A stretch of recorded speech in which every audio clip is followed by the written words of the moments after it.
šiandien mąsčiau, kiekviena čakra turi pririštą pojūtį.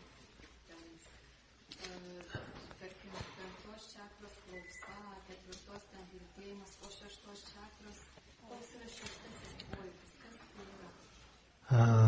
Galim tai vadinti, lietuviško žodžio nėra, taip, rusiškai razum yra toks žodis. Taip, 6 pojūtis mūsų, kuris naudojasi visais kitais pojūčiais ir iš jų sulipdo tokį bendrą vaizdinį, bendrą tokį pojūtį. Ir ne visada aišku, iš kur, ar čia iš prisilietimo, ar iš vaizdinio, ar iš emocijos, ar iš skonio, iš kvapo, iš kur susidaro įspūdis ir iš kur priimtas sprendimas. Tai yra toks sintetinis 6 jausmas. Ir ką? Ir dar turim 7, tai 7 tai yra vedimo jausmas, kai mane veda. Aš jaučiu, kad kažkokia ranka paima mane ir veda. Taip.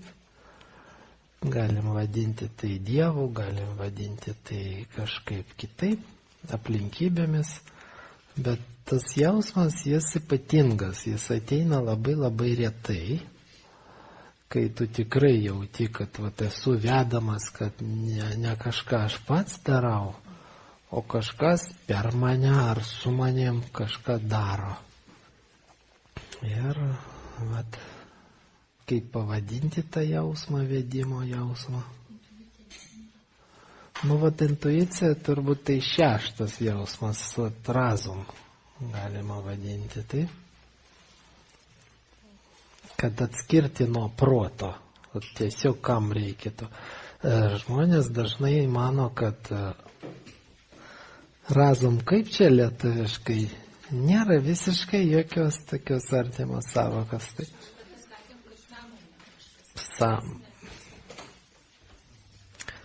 Sąmonė tai ta dalelė, kuri gali būti bet kur. Ten gali keliauti nuo ten pojūčių, kai tu ten atsisėdai ant šlapios kėdės ir ten tavo sąmonė tam šlapume. Gali būti ir protė, ir jausmuose. Sąmonė tai tas daugiaaukščio namo gyventojas, jos šeimininkas, name ten, tarkim, 7 aukštai, taip. Ir tas namas, jis labai gerai struktūruotas, ten apatiniam aukšte tas ir tas, ten kokia katilinė, 2 aukšte ten miegamasis ir kambariai svečiams, 3 aukšte ten darbo kambariai, kažkokie kompiuteriai stovi ir taip toliau.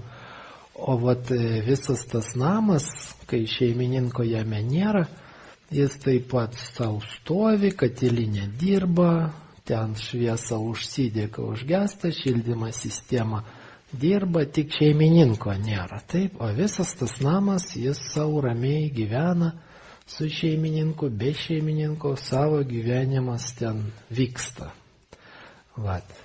Sąmonė tai yra tas šeimininkas, kuris tame namie gyvena. Jis gali ten gyventi ir miegantis. Miega savo šeimininkas, o namas savo dirba. Taip? Apie tai kalba visas dvasinės praktikas ir dauguma religijų, kad tas šeimininkas miego būsenai ir viena iš dvasinių praktikų tikslų tą šeimininką pažadinti. Taip? Jogai tai vadina badhi būsena, kaip atsibunda. Čia aš šeimininkas, čia mano namas toks, kūnas ir pojūčiai, ir jausmai, ir mano protas, ir mano ten likimas, ir psichika mano. O aš esu atskiras nuo viso to, atskira tokia esybė, būtybė, kaip čia pavadinti. Ir aš galiu įeiti į savo aplinkybės, išeiti iš jų, galiu pakeisti tą namą ir gyventi kitame. kai jam ateina laikas, tas namas gali būti panaikintas ir galim mes gauti kitą.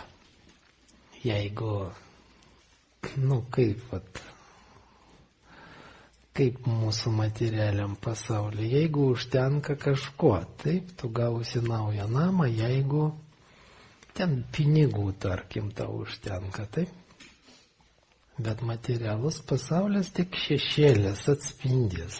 Tai, kai mes čia matom, kaip veidrodį atspindi tai, kas yra, kaip čia pavadinti, tikrame, didelėme pasaulyje. Taip? Didelėme pasaulyje irgi taip pat. Jeigu tavo namas jau visas subirėjo, tu gali gauti naują, jeigu turi kažko, kad tau verta jį turėti, tą namą. Jeigu tau jis reikalingas iš tikrųjų.